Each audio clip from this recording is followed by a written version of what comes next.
Morning, Alistair.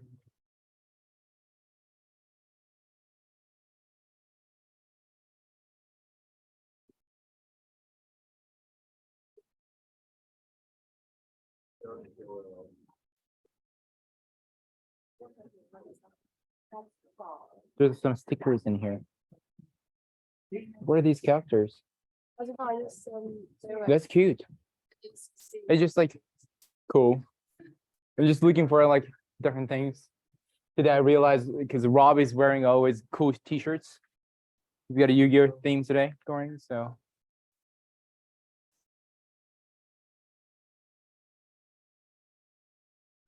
Hi, Dion.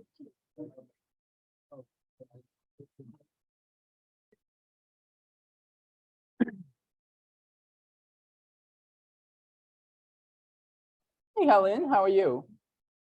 Are you okay?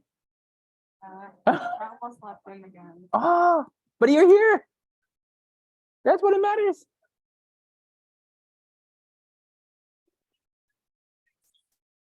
All right.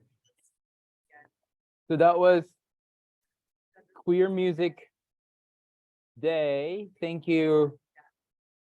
Courtesy of Natalia and Siri. Thank you. You know, actually, I have a colleague, not here, in the States, in the same field, who is actually DJ. Professor, but DJ. So when we go to conference, he's always DJing one night somewhere. So the social, he's a DJing. So that's cool. But, you know, I tell him like, I'm DJing myself. No, just kidding. It's really cool he does. All right. Da-dun, da-dun, da-dun. Okay, so tonight is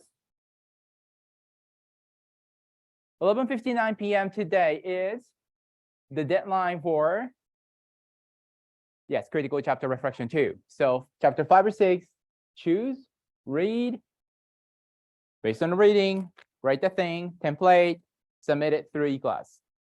You got it right? You okay? If you have any questions, let me know. Just come to me after class, okay? If you're like, hey, Shin, this is the application that I have. What do you think? If you want to test it out, you know, I'm not going to say no to that. I can't say no to that. All right, so today we're going to keep going with the chapter 7 specifically. Hey, Josh, we're going to talk about the third part about other personality traits, as in other than the big 5 we went through, right?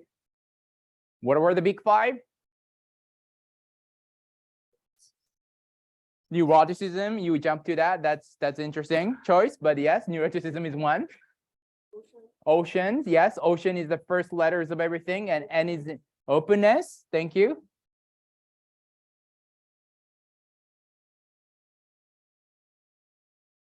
But the one with the C, can anybody help? Conscientiousness, yes, it's a difficult word, okay? You spell wrong, you're not gonna lose the points, okay? Because I spell wrong. I would spell wrong. Okay, what are the other two? E and A. Extroversion and agreeableness. Thank you, Mervyn, as well. So that's the ocean. But other than that, we got several other actually important personality traits that we know affect our leisure choices. And the textbook listed 1, 2, 3, 4, 5, 6, 7.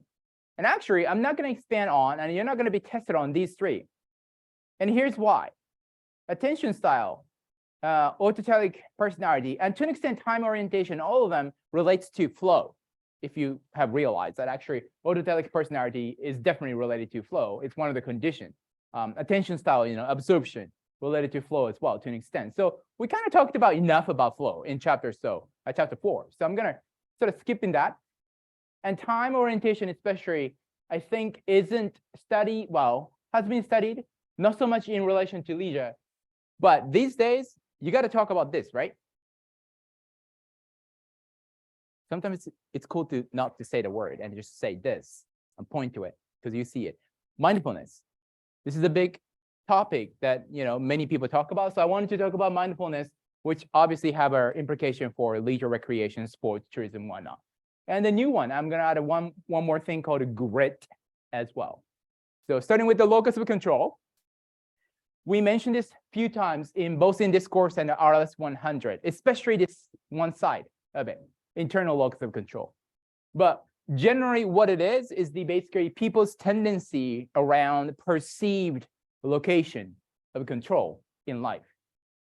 Where do you think control exists in your life? Two subtypes, two locations. One is internal, it's you.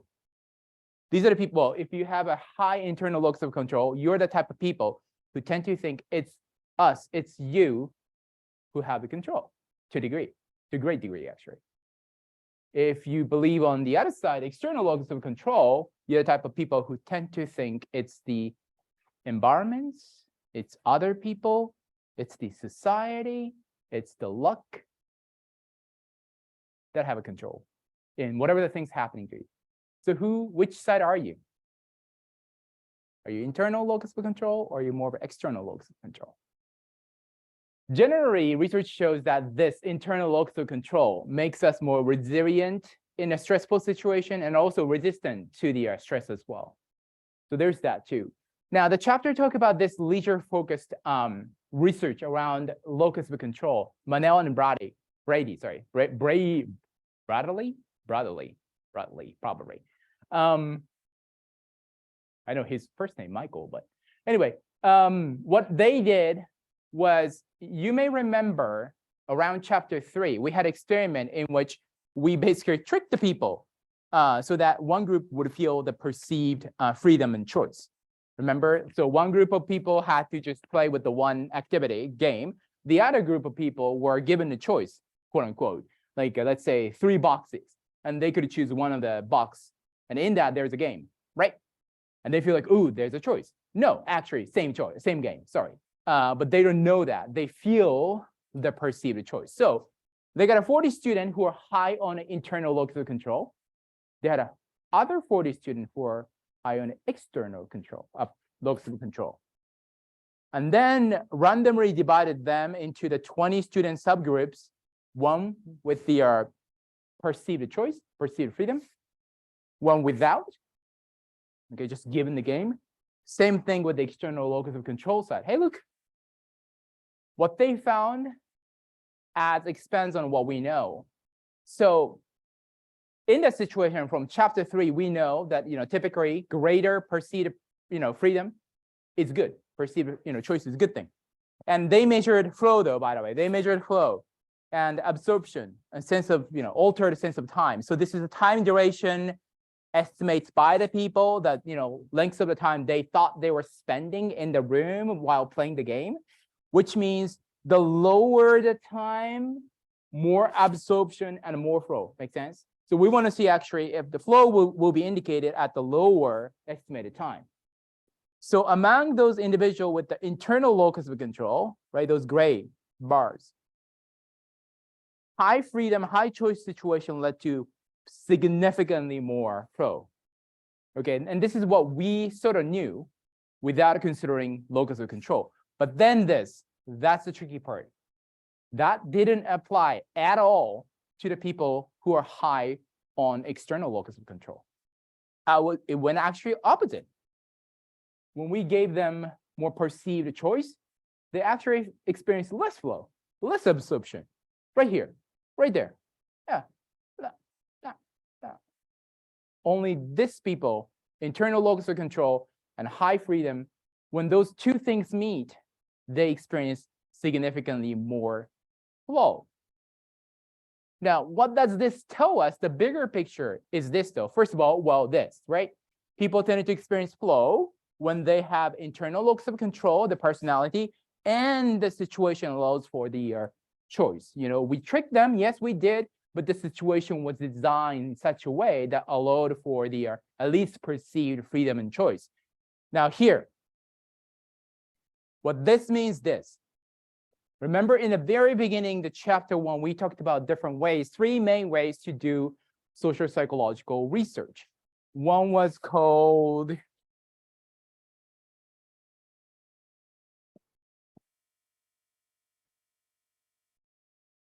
behaviorist.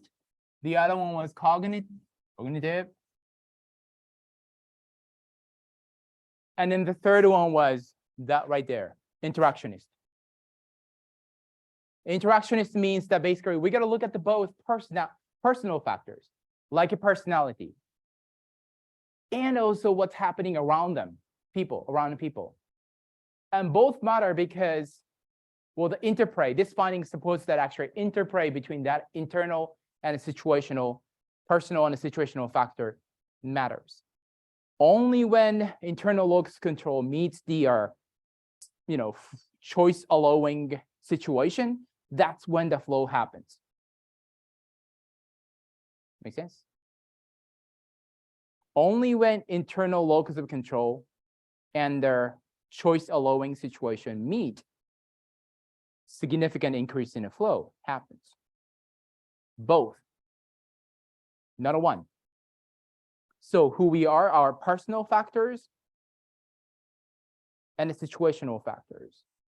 What kind of leisure we're going to have are dependent on both personal factor and situational factors. So you got to look at the both as a practitioner as well. So who are they as a personality, right? Your clients. But at the same time, then what kind of program, facility, policy are we creating? Both matters. And so one way, like for example, giving a choice just mindlessly, oh, choice is always good. Actually, that's not true. That's what the research shows. Make sense?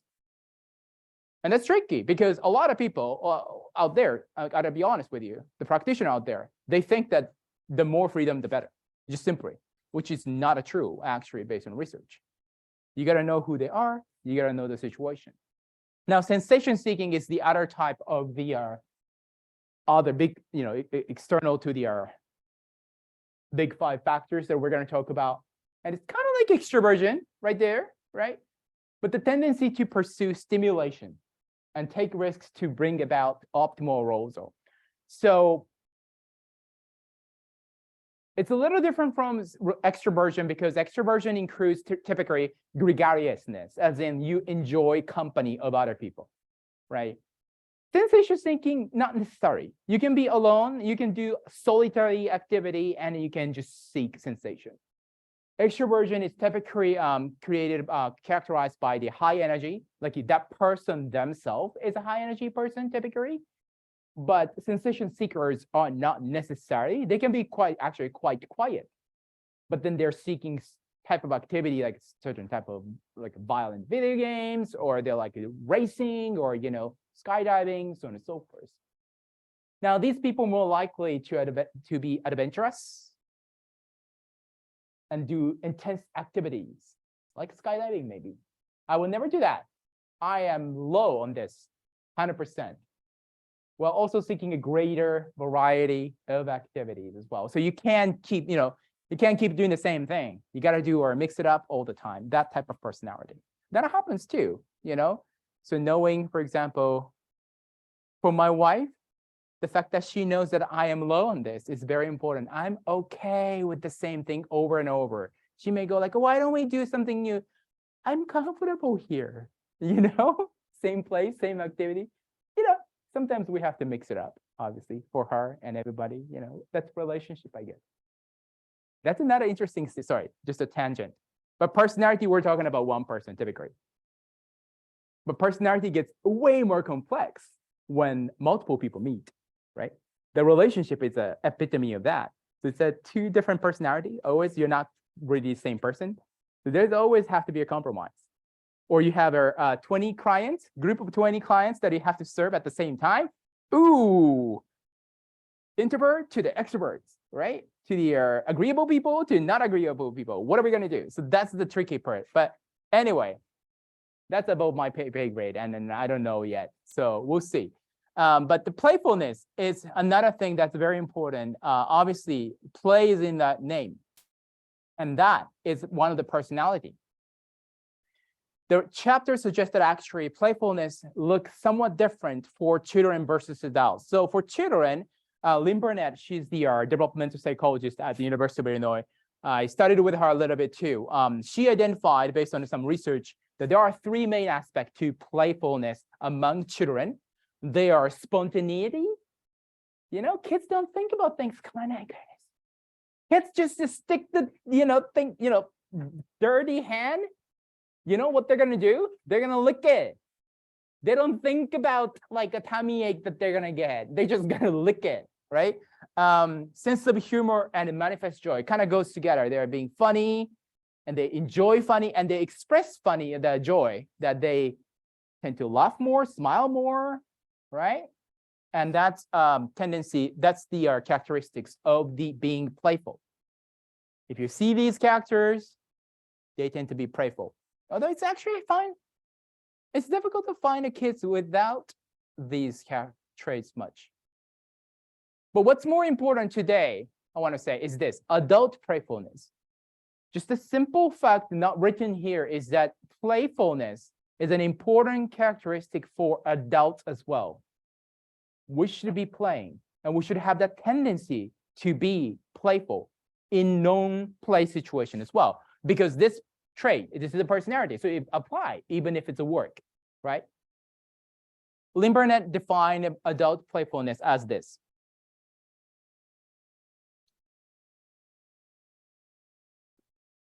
anybody want to lead it off?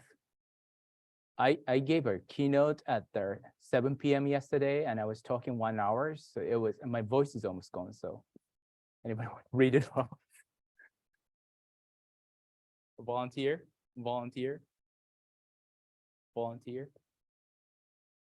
Lina, would you help me? I'll start again. The predisposition to frame or reframe the situation in such a way as to provide others and possibly oneself with amusement, humor, and/or entertainment. Thank you very much. So for those of you who are listening, this recording that was by Lina with the beautiful British accent. Sorry. No, it's not British accent. We have the accent. Sorry. And I definitely have the accent. There you go. But see, this applies to any situation, right?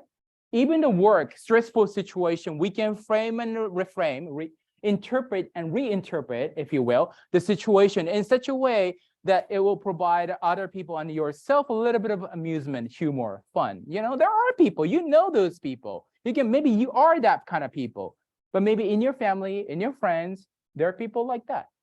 People who always see the positive side of something and just make a fun out of a certain activity. And these are the 4 aspects of the playfulness. Now it gets a little bit of muddle in terms of the boundary between this and, for example, extroversion, so on and so forth. But Lynn Burnett said that first main aspect of adult playfulness is gregariousness, being cheerful, happy, friendly, loving that social aspect. Second is uninhibited. Hey, Krista.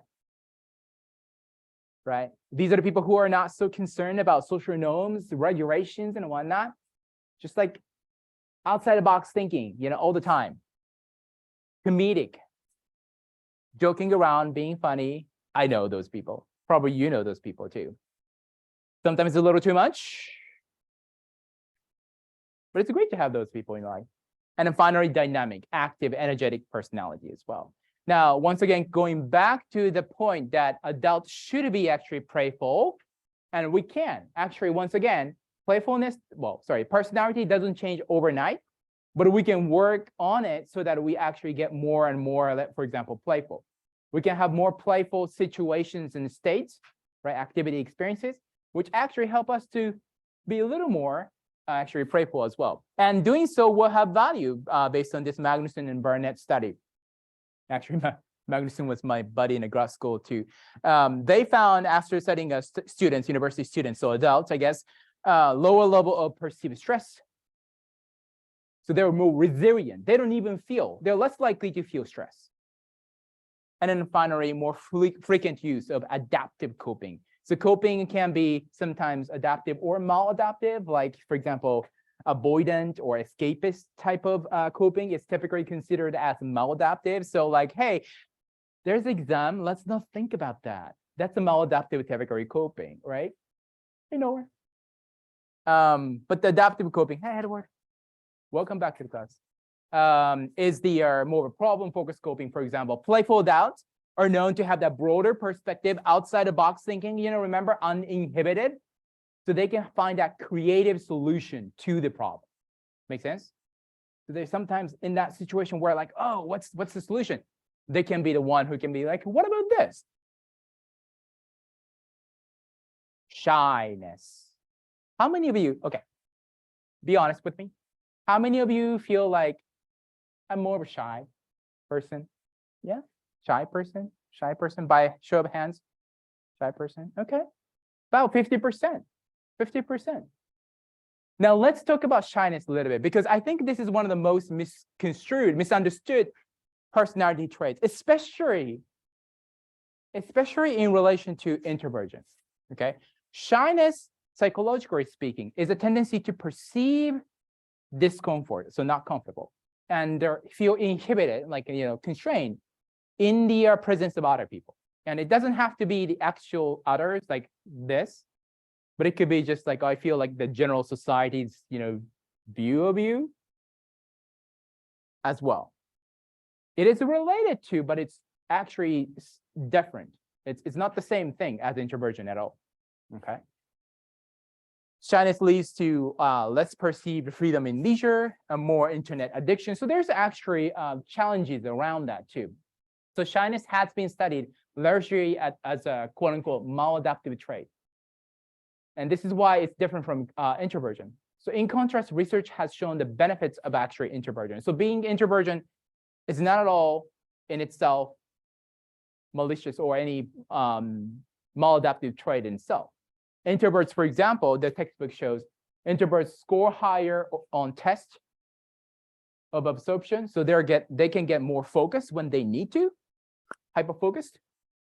Introverts are likely to get more deeply involved in something, and they're just gonna follow through it. They're gonna finish what they started, typically, more likely to. Okay, so we have to sometimes understand and a little bit more self-aware about, am I actually shy or am I more of an introverted person? Okay, and being shy is not the end of the world. Actually, there are a lot of people actually think they're shy and they're very successful. So I don't do this typically, but I wanted to share you actually one of my most favorite TED Talk by a person called Susan Cain, who was a Wall Street lawyer, and I think she turned into be a life coach and authors and other things as well. She was a professor somewhere once upon a time as well. I don't know if she keeps doing that, but she keeps about this. She talks about this in this video, the power of introverts. And also make this very important point, I think, that our society has a bias favoring extroversion and extroverted people, as in not favoring introversion, okay? So we're gonna watch up to 7:30, and then she also used an example that is a really deeply leisure recreation context. So I want you to pick that up. And also while watching, I don't just show a video. I really want you to think about it. And you can be tested. You will be tested, okay? Think, what extroversion biases do we also have in other leisure services except the things that she mentions? And how can we potentially address them? What would it mean to, for example, create more introvert-friendly leisure services in a different context?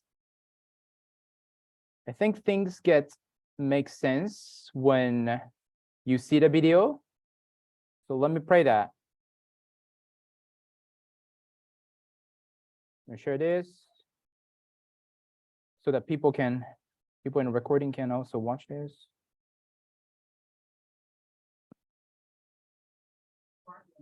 Sponsored by Grammarly, obviously.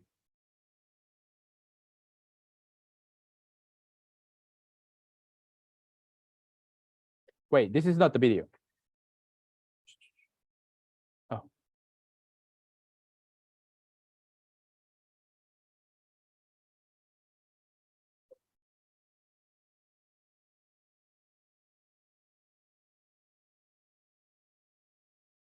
When I was 9 years old, I went off to summer camp for the first time, and my mother passed me a suitcase full of books, which to me seemed like a perfectly natural thing to do, because in my family, reading was the primary group activity.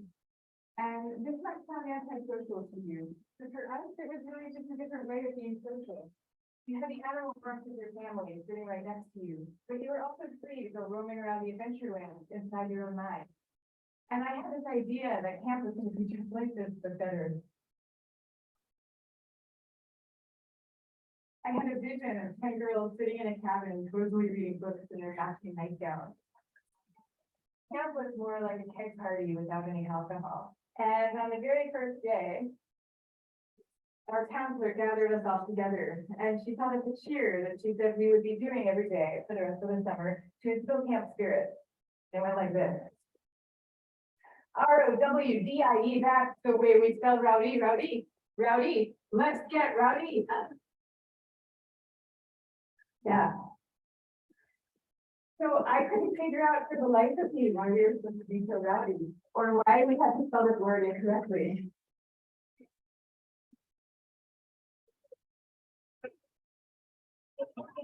But I recited the cheer along with everybody else. I did my best. And I just waited for the time that I could go off and read my book. But the first time that I took my book out of my suitcase, the coolest girl in the bunk came up to me and she asked me, why are you being so mellow? Mellow, of course, being the exact opposite of R-O-W-D-I-E. And then the second time I tried it, the counselor came up to me with a concerned expression on her face when she repeated the point about camp spirit and said we should all really work very hard to be outgoing. And so I put my books away, back in her suitcase, and I put them under my bed. And there they stayed for the rest of the summer. And I felt kind of guilty about this. I felt as if the books needed me somehow, and they were calling out to me, and I was forsaking them. But I did forsake them, and I didn't open that suitcase again until I was back home with my family at the end of the summer. Now, I tell you this story about summer camp. I could have told you 50 others just like it. All the times that I got the message that somehow my quiet and introverted style of being was not necessarily the right way to go, and that I should be trying to pass as more of an extrovert. And I always sensed deep down that this was wrong, and that introverts were pretty excellent just as they were. But for years, I denied this intuition. And so I became a Wall Street lawyer, of all things, instead of the writer that I had always longed to be, partly because I needed to prove to myself that I could be bold and assertive too. And I was always going off to crowded bars when I really would have preferred to just have a nice dinner with friends. And I made these self-negating choices so reflexively that I wasn't even aware that I was making them. Now, this is what many introverts do, and it's our loss for sure, but it is also our colleagues' loss and our community's loss. And at the risk of sounding grandiose, it is the world's loss, because when it comes to creativity and to leadership, we need introverts doing what they do best. A third to a half of the population are introverts, a third to a half. So that's 1 out of every 2 or 3 people you know. So even if you're an extrovert yourself, I'm talking about your coworkers and your spouses and your children and the person sitting right next to you right now. All of them subject to this bias that is pretty deep and real in our society. We all internalize it from a very early age, without even having a language for what we're doing. Now, to see the bias clearly, you need to understand what introversion is. And it's different from being shy. Shyness is about fear of social judgment. Introversion is more about how do you respond to stimulation, including social stimulation. So extroverts really crave large amounts of stimulation, whereas introverts feel at their most alive and they're most switched on and they're most capable when they're in quieter, more low-key environments. Not all the time, these things aren't absolute, but a lot of the time. So the key then to maximizing our talents is for us all to put ourselves in a zone of stimulation that is right for us. But now here's where the bias comes in. Our most important institutions, our schools and our workplaces, they are designed mostly for extroverts, and for extroverts need for lots of stimulation. And also, we're living through this belief system. We have a belief system right now that I call the new groupthink, which holds that all creativity and all productivity comes from a very oddly gregarious place. So if you picture the typical classroom nowadays, when I was going to school, we sat in rows. We sat in rows of desks like this, and we did most of our work pretty autonomously. But nowadays, your typical classroom has pods of desks, 4 or 5 or 6 or 7 kids all facing each other. And kids are working in countless group assignments, even in subjects like math and creative writing, which you would think would depend on solo flights of thought. Kids are now expected to act as committee members. And for the kids who prefer to go off by themselves or just to work alone, those kids are seen as outliers often, or worse, as problem cases. And the vast majority of teachers report believing that the ideal student is an extrovert as opposed to an introvert, even though introverts actually get better grades and are more knowledgeable, according to research.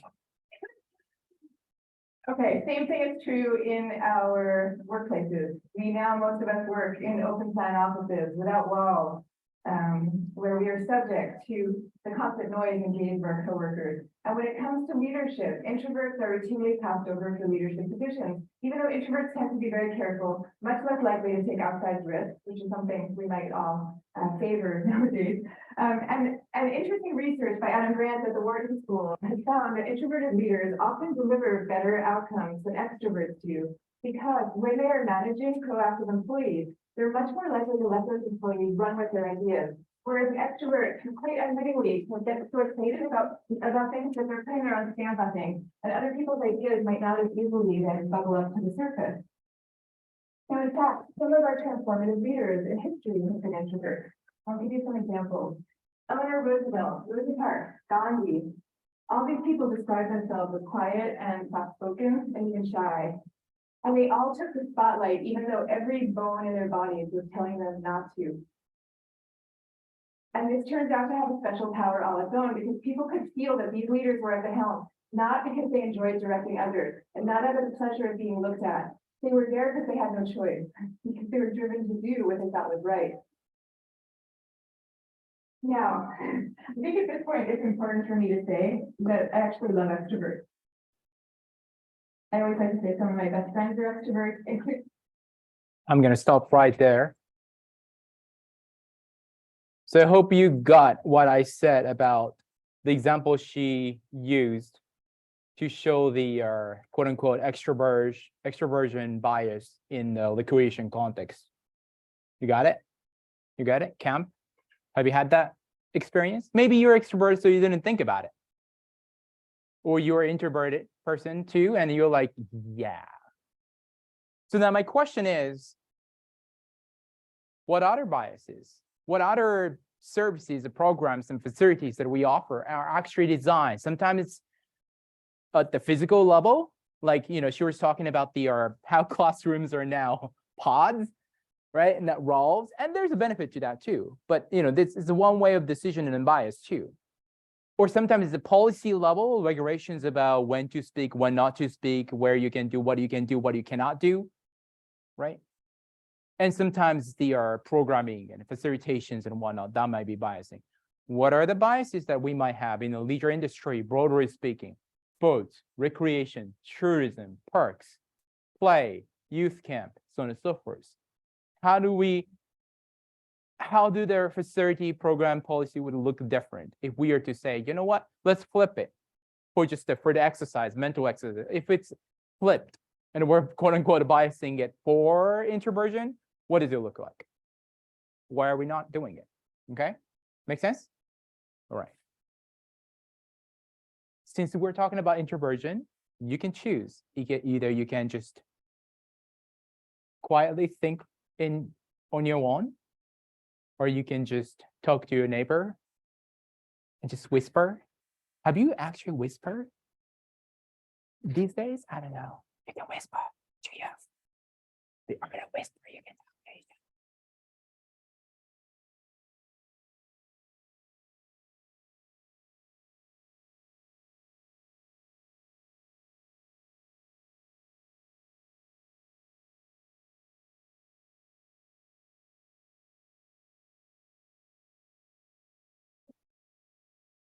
What do you think?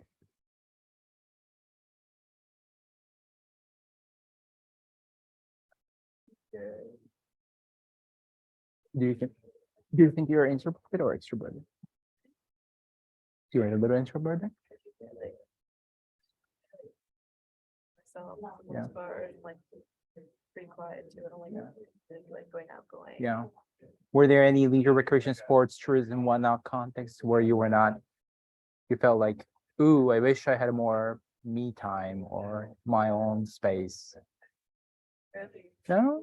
Like when I go to the gym, it's just for myself. Right. And then like when I go to like jujitsu, like it's for myself, but like I'm around like my friends, I guess. Okay. But like it's like nice having them around, I guess. Mm. That type of situation. Right.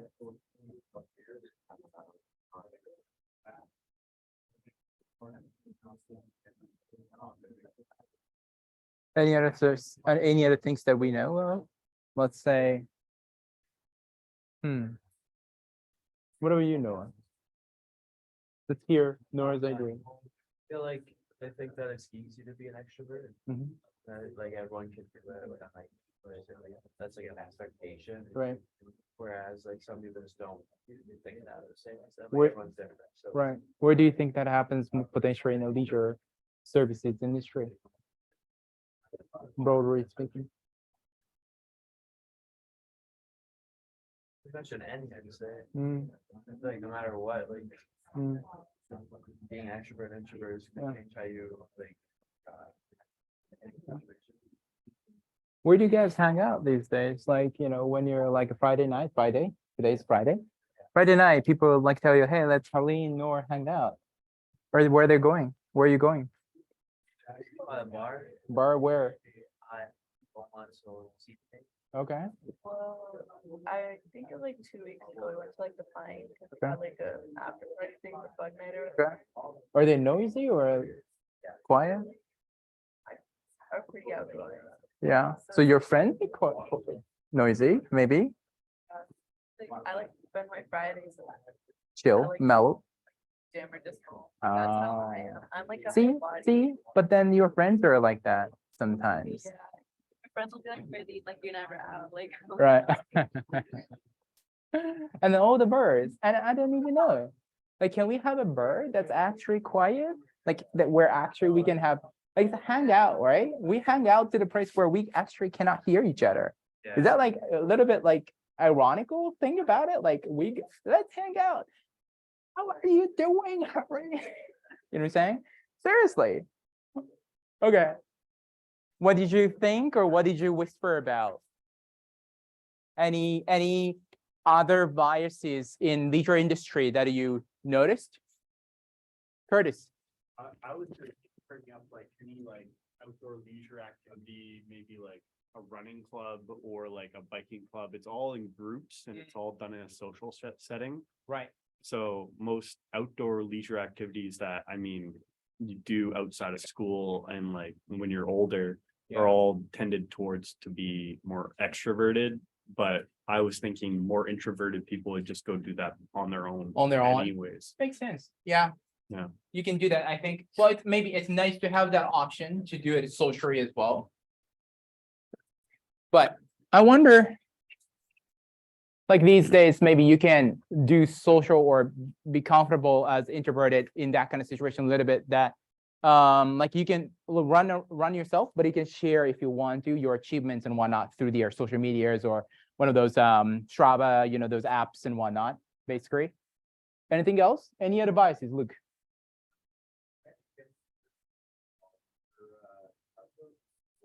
Mhm. Mhm. I think that it's a very wrong assumption to make that that's against the model because as human beings, social creatures, how are we supposed to sit in a classroom for 8 hours of the fluorescent light, Mhm. non-talk, we're not raising your hand, Mhm. and now we're trying to get people more interaction Mhm. and connect. Mhm. Rather than that, like original model that we had, and I think it's interesting, especially with people like you, Mhm. kind of like the far side actually. Right. Like naturally, how are we supposed to sit in the classroom, fluorescent lights, with maybe a window, most students, Yeah. or they can give it a focus. I think, no, I see what you're saying. And I think to clarify, I think what she's arguing for is not to, let's say, to stop totally do that.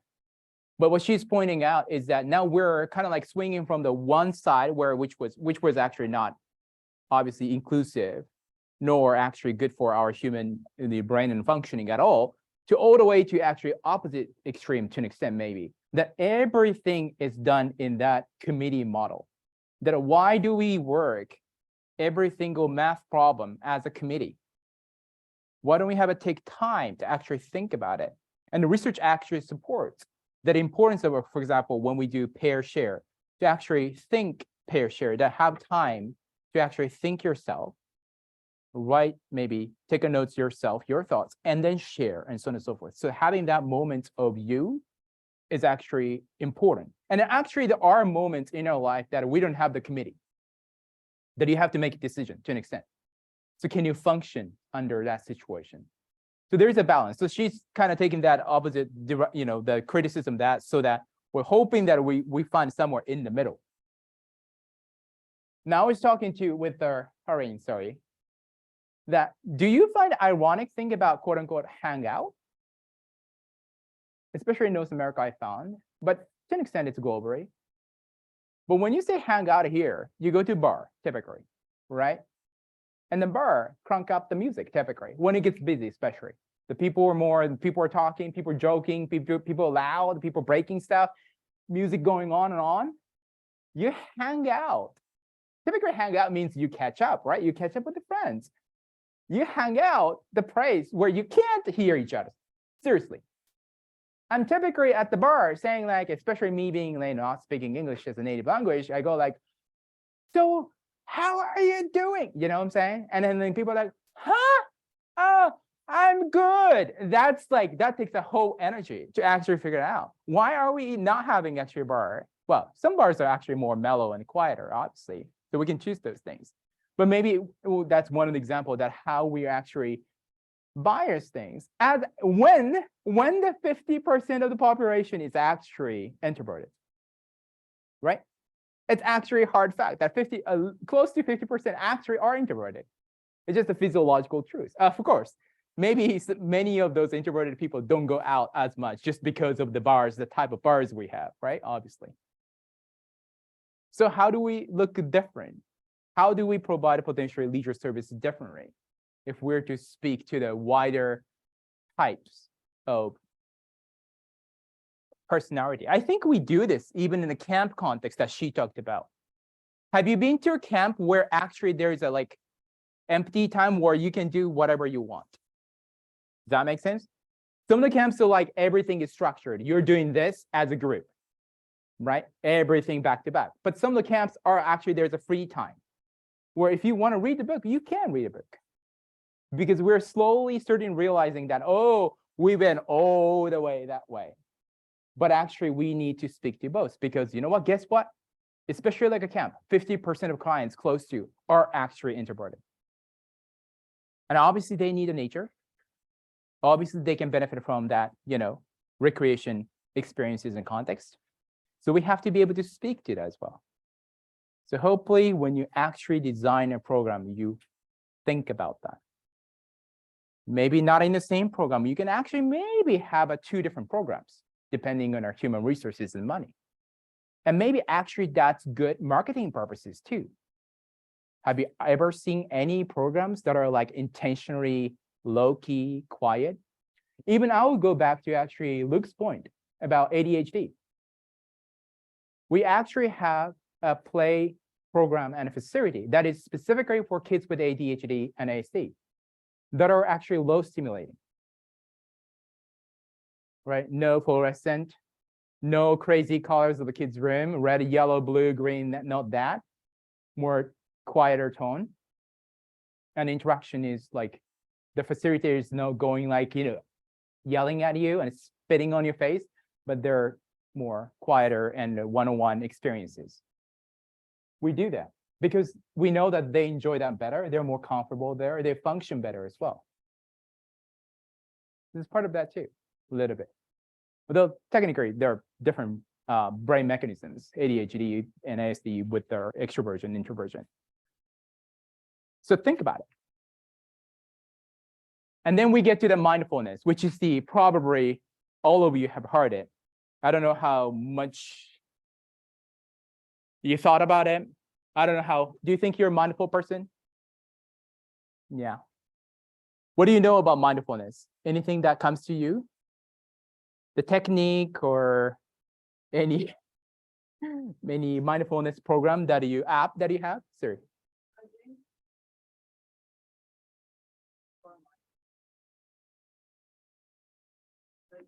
When you say mindfulness, like my mind immediately thinks like yoga.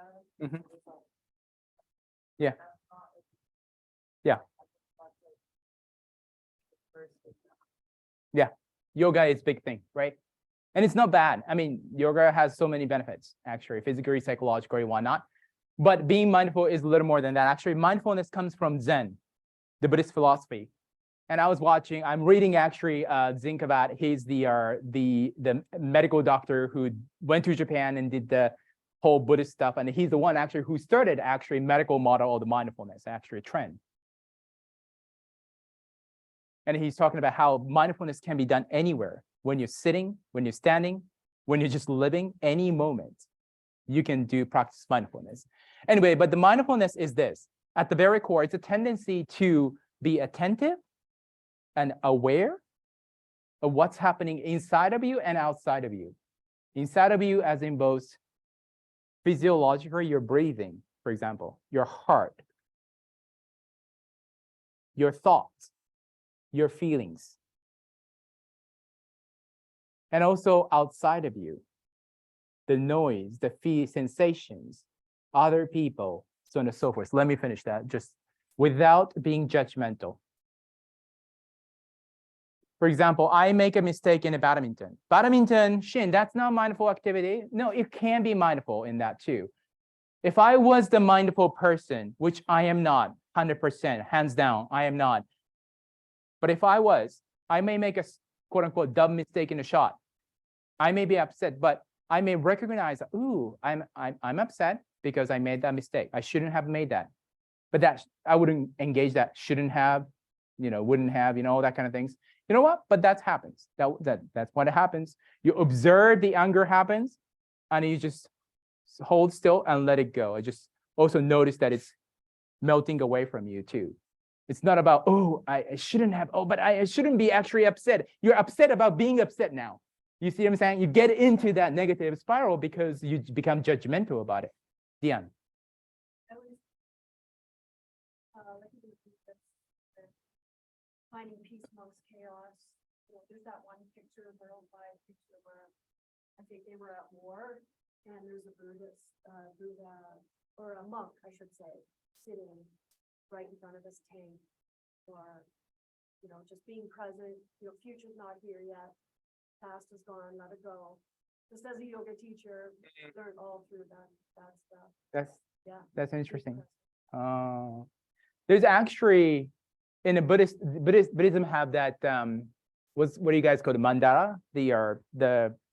The concentric kind of patterns, and it's actually different type of saints and gods represented in the Buddhism. And actually, the biggest Buddha has actually present version. So it's incarnation. So there's a past Buddha and the future Buddha, so that they're all present in their own timeline, so that you're not worried about the future. You're not thinking backwards. You're just being here now. What's happening just exists. I was watching one video by actually, it's like